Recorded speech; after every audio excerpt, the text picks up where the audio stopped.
Welcome to Glassbreakers Café, the podcast where we meet with impactful leaders to get their wisdom and insight on the future leadership and career development.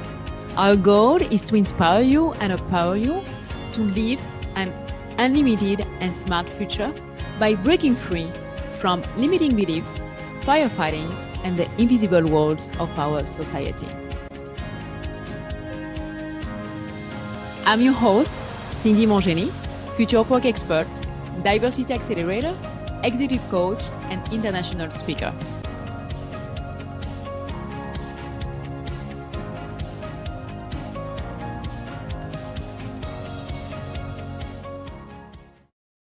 Welcome to Glassbreakers Café, the podcast where we meet with impactful leaders to get their wisdom, insight on the future leadership and career development. Our special guest today is Yawn, the CEO and founder of ByteChek, a cybersecurity startup. Welcome, AJ, and thanks for stopping by. Yeah, absolutely. Thank you for having me on the show. I'm excited. Me too. AJ, you are one of the few Black founders in the tech space. So please share with us what is the mission of ByteChek and an overview of the journeys that led you into cybersecurity. Yeah, so ByteChek is a cybersecurity compliance automation company. And what we do is we help companies as they're growing, they start to get asked about security. Other companies that they're doing business with want to know that if they're going to use their app, that they're not going to get breached, that their customers' data is not going to get stolen, that there's not going to be something bad that happens that has them all in the news and all that bad stuff going on. And they want a third party to come in and validate that. We're that third party. We built a solution to essentially streamline audits. That's when I say compliance, think audits. That's what we do at ByteChek. And my journey into cybersecurity really started, not anything like magical. I joined the U.S. Army when I was in college, and I served as an Army officer for 6 years as a communications and cyber officer there in the Army. And that's when I really started to get exposed to the industry and just understand a lot about leadership, about the importance of protecting really, really sensitive data, especially there in the military. And then when I decided to get out, I realized I didn't like sleeping outside that much and like being in America a lot more than being outside of America. So I got out and I landed at a large cybersecurity compliance consulting firm. And when I joined, there was about 9 of us in this really small practice. And then we grew to well over 130 people in like less than 3 years. And so I just was able to really accelerate my career there. And while there, I realized that compliance is a huge problem. People are paying tens of thousands of dollars, wasting hours of time going through these compliance assessments. And they were doing it really manually, screenshots and document requests and uploading stuff. And I was like, there has to be a better way to do this. And went out to build ByteChek and try to start a company and see what I could do. Awesome. And thanks a lot for your service in the military. But it sounds like the entrepreneur's story, like you saw a need and you start building. But we all know it's not as easy. Like I saw a need and I start building a company. ByteChek is new because you started in the pandemic, right? Correct. Yep. So it's still like a new company, but I'm sure that from the moment you started to today, you face already like many objections, because this is part of the entrepreneurial life, but also you find people who are willing to bet on you, to invest into your company, to open doors for you. So how do you deal with objections and rejections to keep going on? Yeah. And also, what is your secret to build those relationships, to have access to people and rooms where few have access to be where you are today with ByteChek? Yeah, I think going into the entrepreneur journey, you have to say exactly what you just said, Cindy, that that there's going to be down objections, there's going to be issues, there's going to be roadblocks that you run into, and that's okay. That's a part of it. If it was super easy, then everyone would do this, right? It's when I think about the hard days and the challenges, I tell people often that it's a feature, not a bug of entrepreneurship to go through and get a bunch of no's, to get a bunch of hard things. If you're trying to build $1 billion company, that is a hard thing to do. That is really difficult. So I just, understand going into this that it's not going to be something that's supposed to be easy. And then the other thing, and one of our core values at ByteChek, is we don't take ourselves too seriously. And I don't take myself too seriously. I don't expect that. I just don't care that much about the whole CEO founder thing. Like it's my job title, but it's not something I'm placing my whole identity in. And I think that's important for any entrepreneur to know, is that you are more than your business. You are more than the success of your business, and you're way more than the failure of your business. The just being in the arena is the important part, and just going out there and trying. So I don't internalize the objections. I don't internalize the no's. I just keep going. The hardest part of doing anything really difficult is continually showing up. Just being consistent and deciding, all right, I know today's probably going to suck. I know there's probably going to be some really hard things going on, but I'm just going to show up and I'm going to see what happens. And that's what I do. And for me, the way that I've been able to build my network and get into these rooms is, it's cliche, but it's just being myself. I decided I wasn't going to play corporate games no more. I wasn't going to have this persona on LinkedIn or other networks where I've been able to build a strong brand and have it be something that's not me. And the more that I was myself, the more that I've just decided that I'm going to be public about the things I care about. I'm going to speak up about things. I'm going to, highlight the way that I think companies should be run.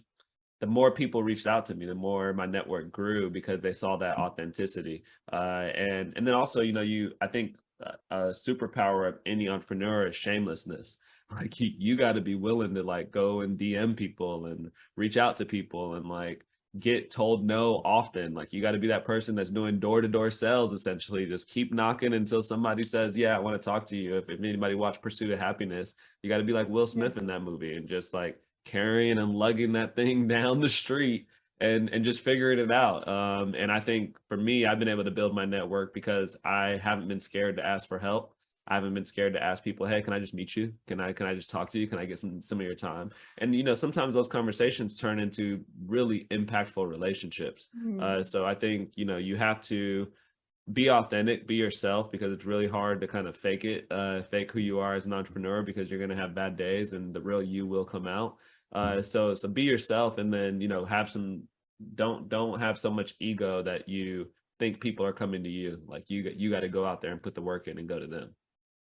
And I love the part about like the obstacle and rejection, because I think this is one of the biggest hurdle when you're an entrepreneur.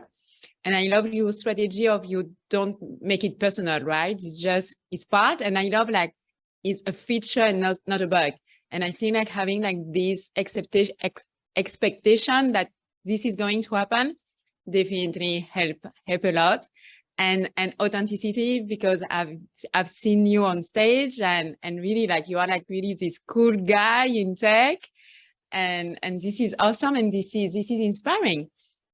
And you are mentioning like you are not taking yourself seriously, which is awesome, because like for me, like cybersecurity and compliance, this is like really serious stuff, and also like kind of boring for me.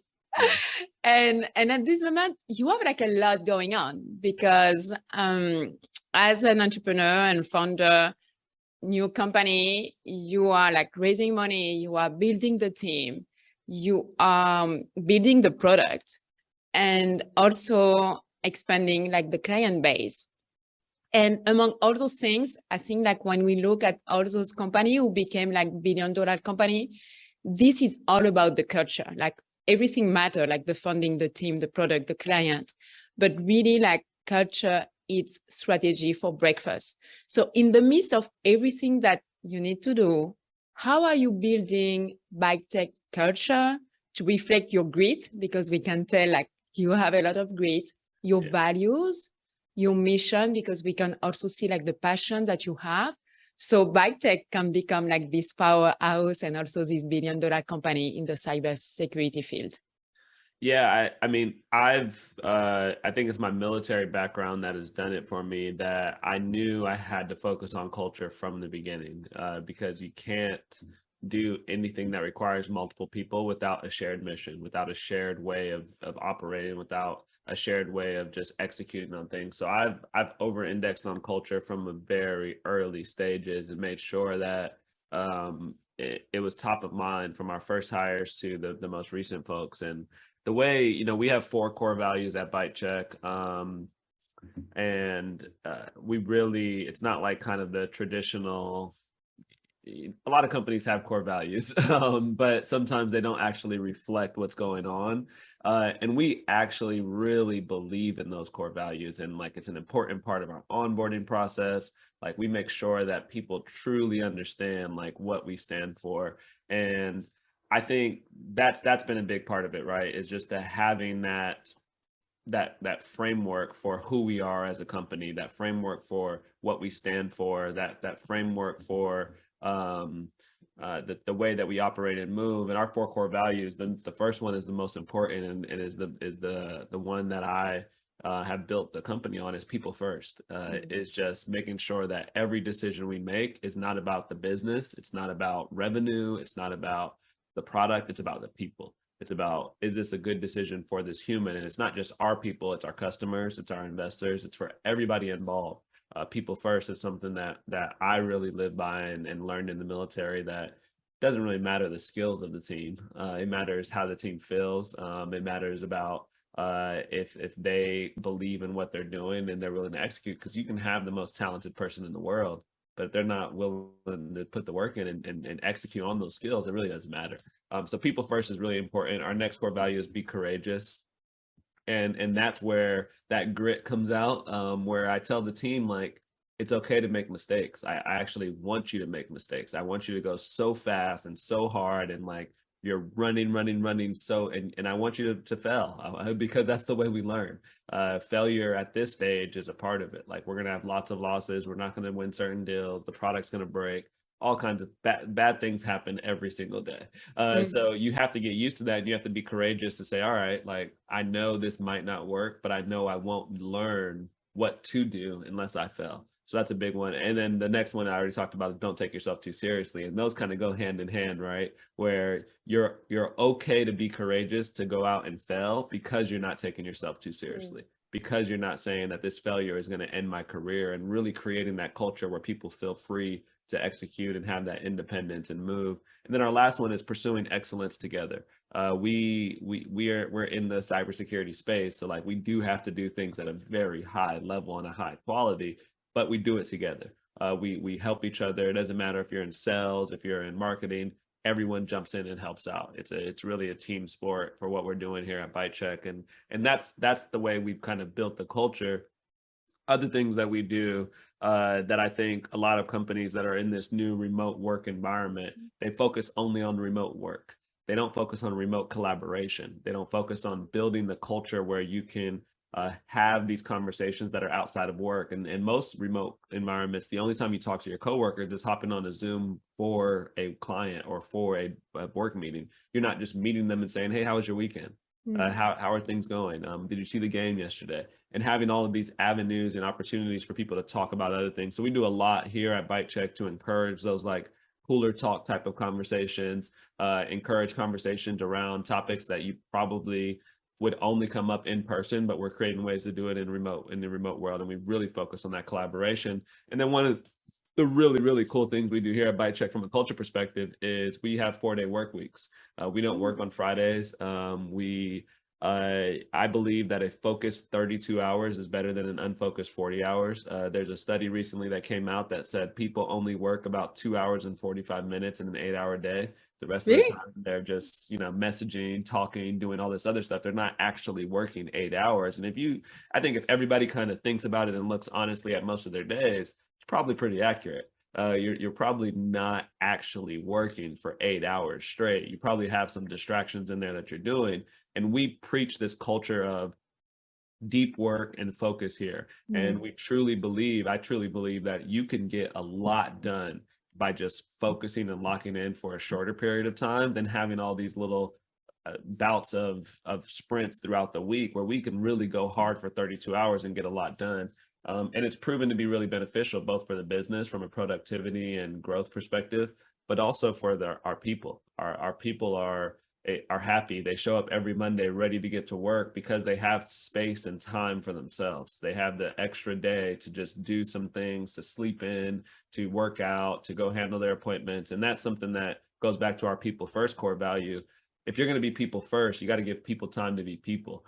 Like you can't say you're people first and then it's only about work. And at ByteChek, we make sure that our team has that time. They have that space, that independence to go out and do things. And it's a really cool thing because I think it's innovative right now, but I think more and more companies are seeing that, yeah, we should give people more time back. It doesn't make sense. The 9 to 5 40-hour work week was created when we were working in factories, when it was that type of work, not for knowledge work, where there's people developers that can do 40 hours of work in 4 hours. If you can do that, then you shouldn't work 40 hours. Like you're good with your work that you're doing. And we really just focus on the outputs. What are you producing? Not how many hours did you put in, but like, what is the actual result of what you're doing? That's all that matters. Everything else is noise. So yeah, that's a little bit about how we've been building culture. I know I went long there, but it is something that I have put a lot of time, energy, and kind of attention to make sure that we're building the culture that's going to allow us to really grow to a really big company. No, and I love like the mention that you did remote work and remote collaboration, because it's like really two different elements that we need to include, and how you are walking the talk with the people first and the 4-day week. So this is like really, really awesome, and congrats for the results. And when we mentioned at the beginning of the podcast, you are one of the few Black founders in the cybersecurity field.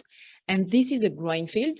At this moment, there are like more job openings than people qualified for those jobs. Those are well-paying jobs.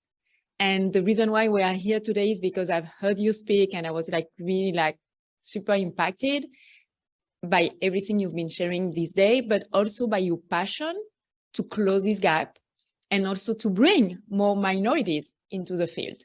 So what are you doing to close this gap? And what is your advice for minorities who would like to break into cybersecurity?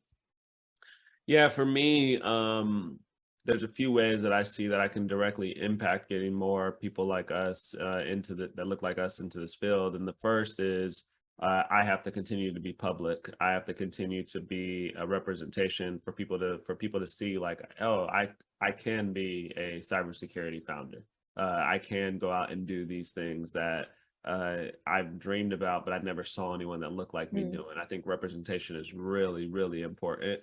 And anybody that is in a leadership position that is a minority owes it to the people that are coming up to be public and to speak and to just go out there and show them that, hey, it's possible to do this.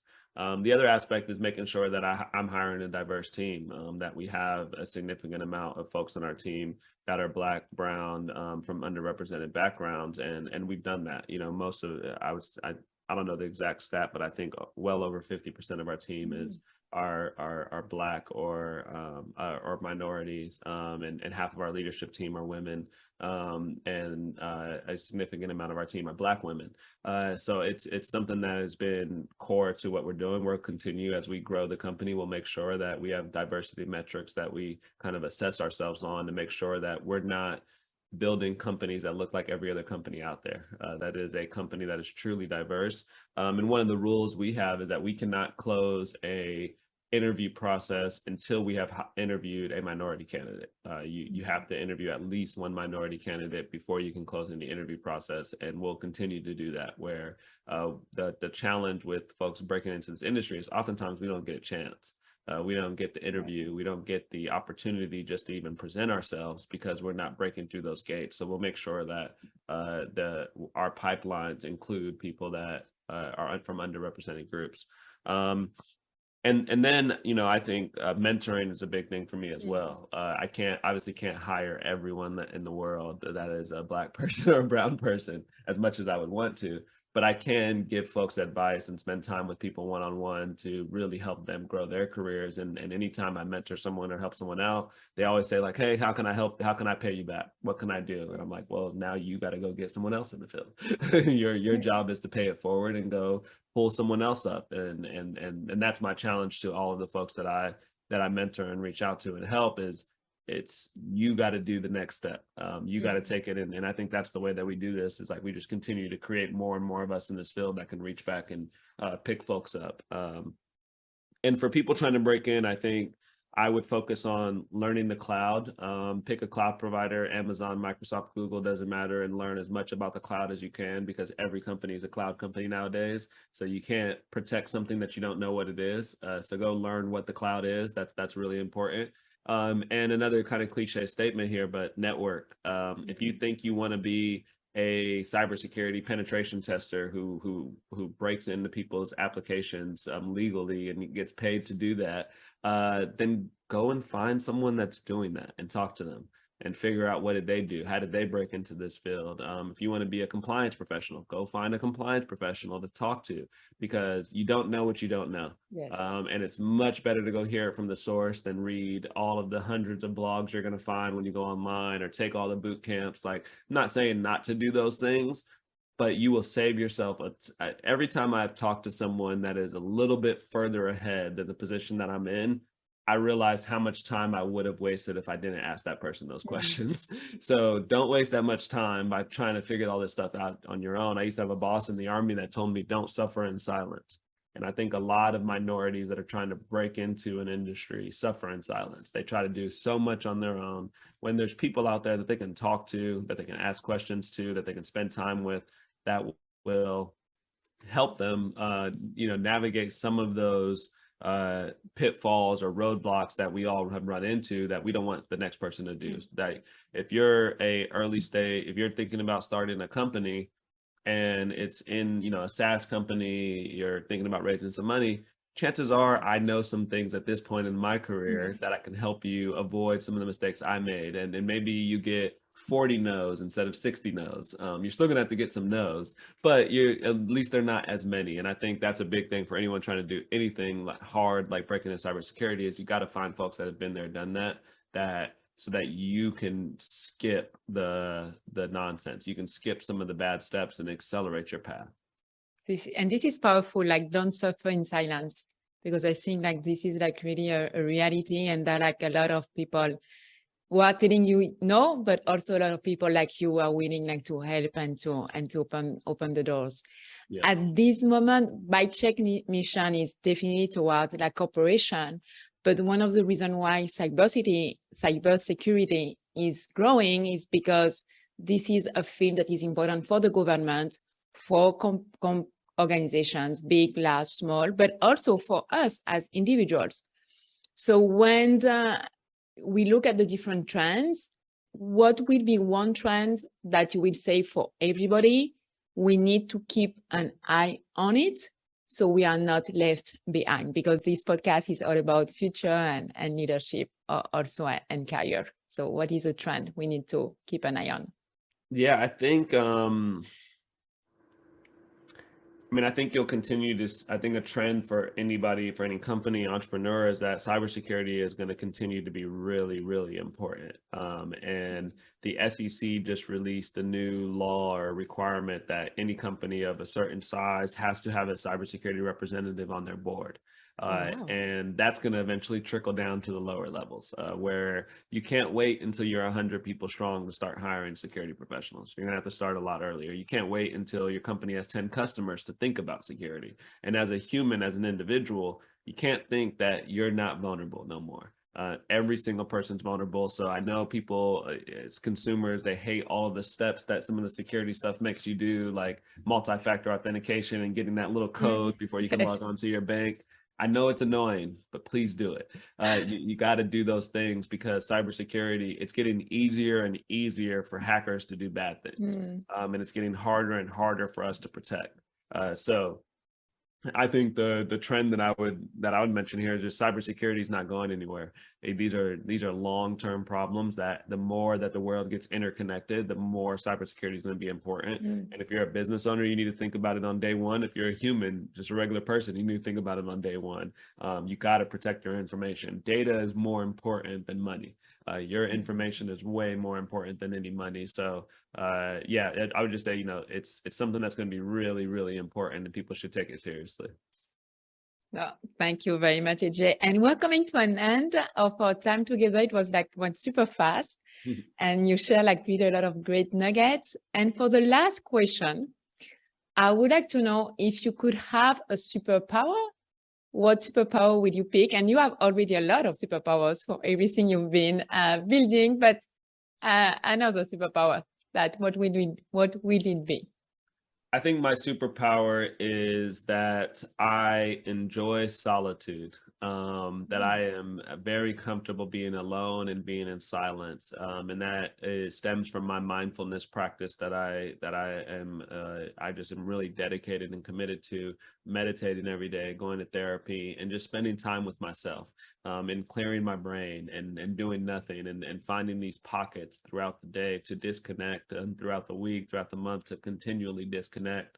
And it's been a superpower for me because it's the way I stay sane on this crazy journey of being an entrepreneur, but it's also the way I get really creative, is by having these breaks, having these constant breaks away from all of the things that are going on. And I think I wish more and more folks would figure out ways to spend time with themselves. It is a powerful thing when you get comfortable being alone, and you get comfortable in silence, and just with your thoughts, and then really getting to the point where you have a completely clear mind, and you're just existing in the present. And so being able to be in solitude has allowed me to be really present despite all the other stuff that's going on, which is super exciting. And I enjoy it, and it's been critical for me for my career, especially over these last 2 years of building ByteChek. Just being able to tap into that space of the here and the now has been critical for me. With all the anxiety of building a business and raising money, growing a company, all of that stuff, you got to find those pockets of solitude. So my superpower, I would say, is being able to be a silent person by myself, and just sit there with my thoughts, and be able to take those breaks, which are so important on this journey. No, thanks for sharing your superpower, which is your secret. And thanks a lot, AJ, for your time, for not sharing only your superpower, but also all those great nuggets that are helping you to keep growing ByteChek, and to be an inspiration for everybody who knows you. And I know each time your audience and influence is getting bigger, and so you are inspiring more people. So thank you very much for taking the time to be with us today. Absolutely. Thank you. And for the audience, thanks a lot. I hope you took a lot of notes, and I'm waiting for you for the next encounter at Glassbreakers Café. If you enjoyed today's episode of Glassbreakers Café, please subscribe and share with your friends on social media. Also, be sure to follow me, your host, Cindy Montgenie, on LinkedIn, Twitter, YouTube, Facebook, and Instagram. If there is any special guest or special topic you would like us to address, please drop me a note at cindy@newskiesnation.com. Thanks a lot for joining us today. And remember, no one can predict the future, but we still need to prepare for it. See you next week. If you enjoyed